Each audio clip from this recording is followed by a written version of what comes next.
Broadcasting on the internet airwaves from the great state of Minnesota. My name is Shaun, and you're listening to The Shaun Tabatt Show.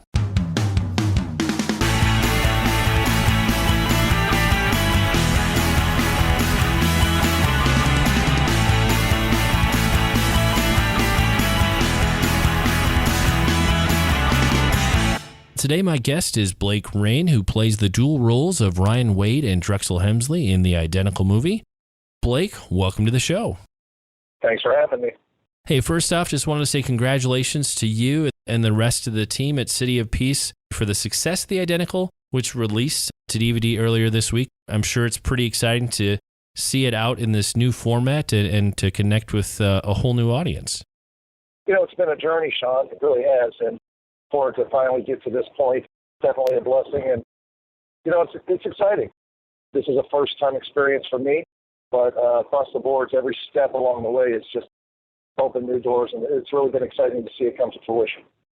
Well, I was sitting down with the DVD last night and checking out some of the special features, and one of the things I noted that you said was that the film has a lot of correlations to your own story. Give us a little bit of insight maybe about your background, how you got started in music, and then how you suddenly found yourself acting and starring in a major motion picture. It's a crazy story. It really is, Shaun. I mean, I used to build websites for a living, and one day I got a dare from my mother to enter a local Elvis impersonator contest. The long story short, I had no idea what I was doing, but I ended up winning the contest. And it wasn't long before I found myself out on the road, you know, and eventually working with a production show called Legends in Concert, 2 shows a night, 6 nights a week, all year long. And I won the international Elvis competition down in Memphis back in 2000, and it totally changed my life in terms of music. It introduced me to music because prior to that, I'd never even sang karaoke before.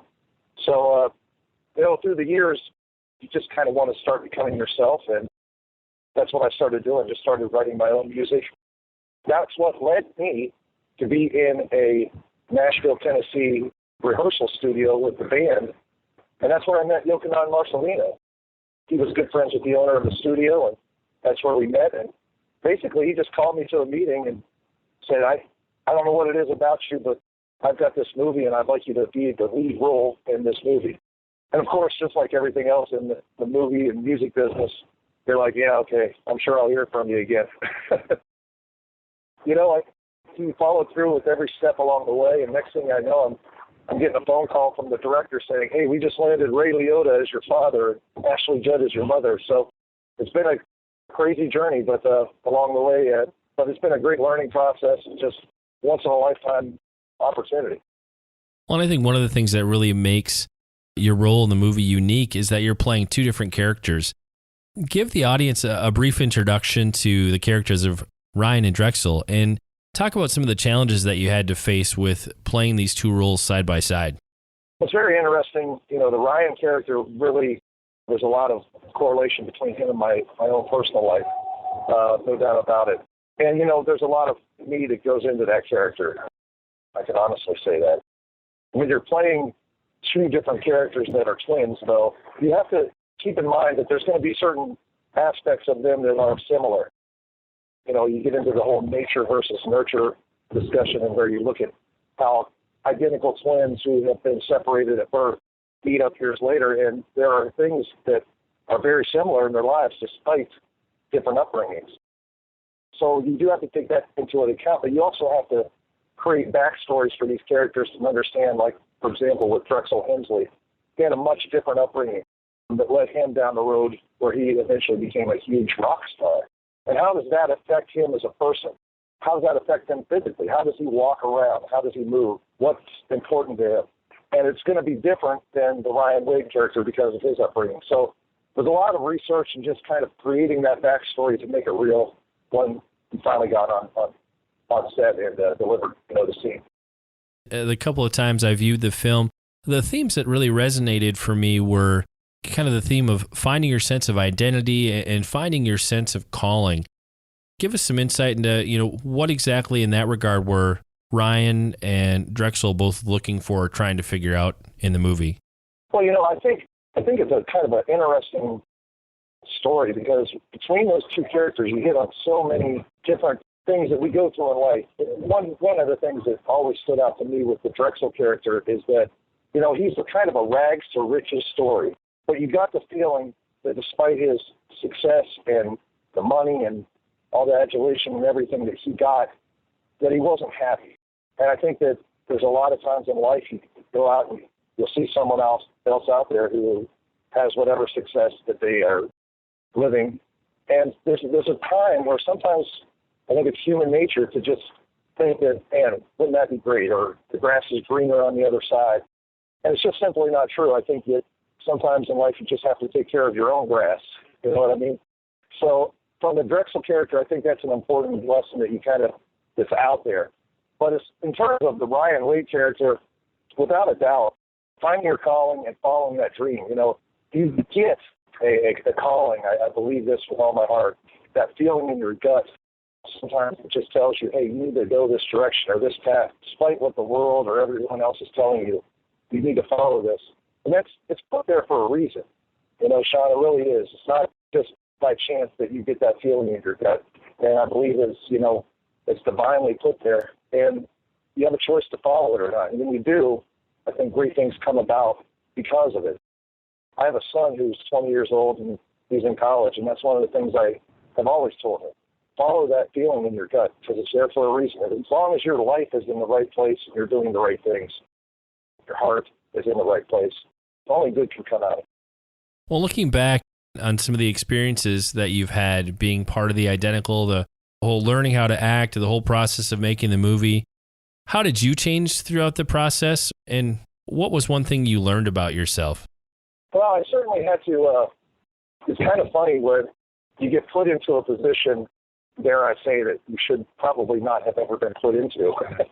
And it's really easy to possibly fall into self-doubt, maybe not feeling like you belong.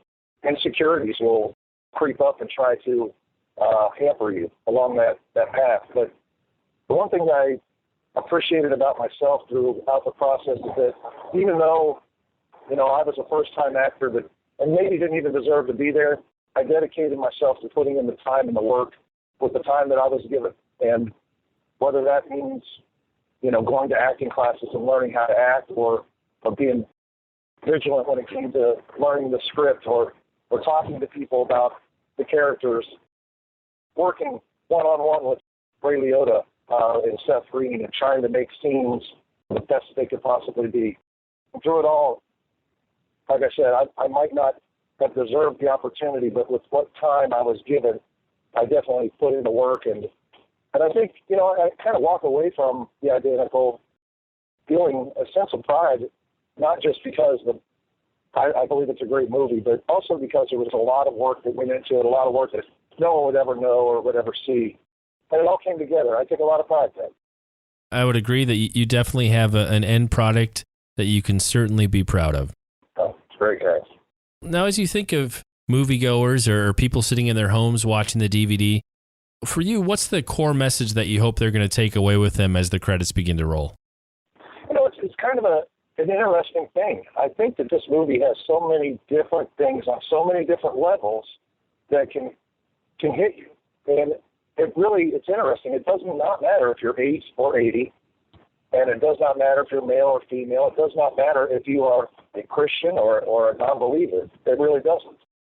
There's a lot of things that we go through in our everyday life that are addressed, from just like the father and son relationships. I mean, just like everyone else, I don't know of any guy out there who at some point didn't have a little bit of a battle with his father. And there's a lot to be learned from what you see in this movie just on that level. Of course, there's a lot of other maybe more spiritual aspects to the film, too, that you can look at, just where your faith is and why, to following that gut feeling, that dream that you have, despite the fact that the world's telling you no. There's so many different layers to the movie that I feel if you go into it and just want to enjoy the movie, you're going to enjoy it. But if you're open to receiving a different message, there's a lot there. There's a lot of substance there that you can latch onto. And that's really exciting because there's so many movies that you go to and you can enjoy it, but there's really not that second level of substance. So it's exciting to be involved in a project that has that. Yeah, I think one of the things I noticed as I watched the film was there's a lot of spiritual themes and important family and cultural themes, but they're not awkward, they're not forced. It really just flowed so well that while they were in there, you weren't necessarily thinking about that as you watched it the first time, but as you're dwelling on it afterwards, you're like, oh, that was in there and that was in there. So it just came together so beautifully. Yeah, I think, as a moviegoer, who knows what every individual is going through in their own personal life, And maybe someone just goes out and they like music and they enjoy the music in the movie, and that's a positive thing. But at the same time, maybe, there's a father out there who's struggling with the son, or vice versa, the son and the father. Or maybe there's a young lady who doesn't know what she wants to do with her life, and she doesn't feel like she has any direction. Maybe she gets a message from it, So whoever the person is, I feel like, A, they can either just enjoy the movie on its own right because it's entertaining and fun, or B, if they're open to it or have something in their life, there might be a message there that they can lock onto, and maybe it will help them. Now, in addition to the DVD releasing this week, I understand there were also some musical releases that happened in conjunction. Tell us a bit about those. Yeah, very exciting. There was obviously a lot of music in the movie, and I had the opportunity to be involved with, I think, 18 different songs on the CD release, the soundtrack release. So, and an EP came out that's in conjunction with the identical, some of the songs from the movie, and it's kind of exciting. And there's a couple of them that you don't actually hear in the movie or on the soundtrack. My version of Strange Love is probably one of my favorites. That's kind of you don't really hear it that much in the movie, but it's a really cool song written by Jimmy Carslake and the Morph Kings, who also did a number of songs on the soundtrack. Obviously, this whole experience with the identical was probably an unexpected path in your journey. So now, following this, what's next for you? More acting, more music, both? Well, I believe with all my heart that music will be a part of my life until I'm called home. So, and whatever happens with regards to that, I really don't have any control over it. I think that the only thing you can do in life when it comes to this kind of stuff is just continue to take a step forward every day and do the best you can. As far as the acting stuff goes, I really look forward to the opportunity to do it again. It was just an amazing experience. I love the craft of acting. I love breaking down the characters and just kind of getting inside their head and bringing it in front of the camera and working with other actors and directors. It's just probably the most creative experience I've ever been involved in across the board. So I'm looking forward to more opportunities in the future. There's some things that are going on right now we're talking about. But at the end of the day, there's very little control that you have over it. I think as an entertainer, a singer, or an actor, things will come whenever the time is right. And I'm just going to continue to work hard. And when the opportunity comes, I'll be ready for it. Well, Blake, if listeners want to learn more about The Identical, where's the best place for them to go on the web? Obviously, you can go to theidenticalmovie.com, and there's all kinds of information about the movie. As for myself, please stop by facebook.com/TheRealBlakeRayne, or my website, which is in the process of being revamped, BlakeRayneMusic.com. All right. Well, as Blake said, you can learn more about the film at theidenticalmovie.com and be looking for an update in the near future to his website. Was that BlakeRayneMusic.com? Yes, sir. All right. Well, I'll be sure to include links to all the websites, Facebook profiles, and such that we've mentioned in the show notes for this episode. Blake, thanks so much for giving us your time and sharing with us today about The Identical. It's been a great pleasure speaking with you. Thank you, brother. Appreciate it.